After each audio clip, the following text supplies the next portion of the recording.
এখন কাজে যাচ্ছি, এই যে আপনাদেরকে দেখে দিচ্ছি আমার এই ছোট্ট একটি ঘর। আমি হলাম আই এম দ্য লেবার, মানে সাধারণ লেবার, তার জন্য এই ঘরটি এত ছোট। আর দেখতে পাচ্ছেন এটা আমার বাইক। আর বন্ধুরা, কালকে রাতে অনেক বৃষ্টি হয়েছিল, আজকে অনেক রোদ উঠেছে, ধান শুকানো যাচ্ছে না। আজকে দেখতে পাচ্ছেন ধান শুকানো দেওয়া হবে, পাশে ভুট্টা আছে। দেখতে পাচ্ছেন এটা আমার বাড়ি হলো বন্ধুরা। আমি এখন কাজে যাব 9টা বাজে। আর আমার ওয়াইফ বেরিয়ে আসলো রোদ দেখে, আর ঘরে থাকা যাচ্ছে না, এত গরম বন্ধুরা, অনেক গরম ফেলেছিল, কালকে অনেক বৃষ্টি হয়েছে। এখন আমি বাইক চালু করছি, আমি চলে যাব কাজে। চলুন বন্ধুরা, কাজে যেয়ে দেখা হবে। আমি দেখিয়ে দিচ্ছি কাজে কি কি কাজ হবে। বন্ধুরা আমি বাইক চালু করছি এখনই। দেখতে পাচ্ছেন চাবি ঢোকালাম বাইকের এখানে। আমার বাইক হলো গ্ল্যামার। আমি কাজে চলে আসলাম বন্ধুরা। এখনো দেখতে পাচ্ছি কাউ আসে নাই। এখানে এই বাড়িটাতে ছাদ ঢালা হবে, আজকে কমসে কম 8 বস্তার মাল ঢালাই হবে, তারপর ছুটি হয়ে যাবে। দেখতে পাচ্ছেন এখানে বালা শিল রাখা আছে।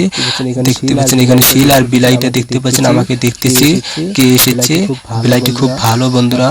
আর দেখতে পাচ্ছেন বিলাইটি দেখতেছি, ডাকতেছি, আসতেছে না।